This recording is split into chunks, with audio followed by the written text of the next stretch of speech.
రాష్ట్రానికి వెల్లువలా వస్తోన్న పెట్టుబడులను చెడగొట్టేందుకు వైసీపీ అలజడులు సృష్టిస్తోందని మంత్రి సుభాష్ ఆరోపించారు. తిరుపతి లడ్డూలో కల్తీ నెయ్యి నిర్ధారణ జరిగినా వైసీపీ నాయకులు మాత్రం ఎదురుదాడి చేస్తున్నారని మంత్రి గుర్తు చేశారు. భరిస్తున్నాం కదా అని విపరీత ధోరణితో రెచ్చిపోతే సహించమని చాటేందుకే ప్రజలు అంబటి వ్యాఖ్యలపై తిరగబడ్డారని మంత్రి సంధ్యారాణి ధ్వజమెత్తారు. పవిత్రమైన తిరుమల లడ్డూ కల్తీ అంశాన్ని మళ్లించేందుకే వైసీపీ నేతలు దిగజారుడు భాష మాట్లాడుతున్నారని ఆగ్రహం వ్యక్తం చేశారు. 18 గంటల పాటు పనిచేస్తున్న చంద్రబాబు నాయుడు గారిని కూడిన మాటలో ఆయన మాట్లాడి మళ్ళీ కులం కార్డు తీసుకుని వస్తా ఉన్నారు. అసలు మీరు ఆలోచించే విధానం ఏంటి? మీకు నేర్పుతున్న సంస్కారం ఏంటి? మీ పెద్దలు మీకు సంస్కారం అలాగే నేర్పలేదు. కనీసం జగన్మోహన్ రెడ్డి అన్న నేర్పడో. అతని సంస్కారం ఉంటే మీకు నేర్పుతాడు.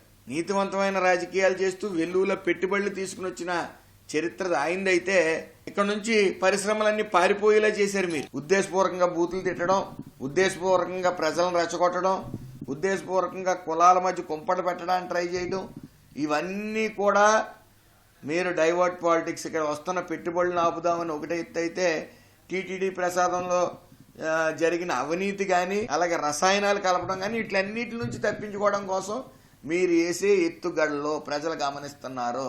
అంత వయసున్న వ్యక్తి, ఒక బుద్ధి జ్ఞానం లేకుండా 4 సార్లు ముఖ్యమంత్రి అయినటువంటి చంద్రబాబు నాయుడు గారి మీద అంబటి రాంబాబు అనే వ్యక్తి కామెంట్స్ చేస్తే ప్రజలు అసలు ఏ విధంగా రియాక్ట్ అయ్యారు అని అంటే, ఇద్దరికి కడుపులో మండింది, విపరీతమైన కోపం వచ్చింది. ఎందుకంటే ఎంతో సహనంతో, ఎంతో క్రమశిక్షణతో చంద్రబాబు నాయుడు గారు సంవత్సరంన్నర నుంచి వాళ్ళ ఆగడాలను భరిస్తున్నారు.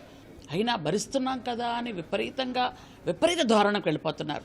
ఎందుకంటే ఇదంతా డైవర్షన్ పాలిటిక్స్.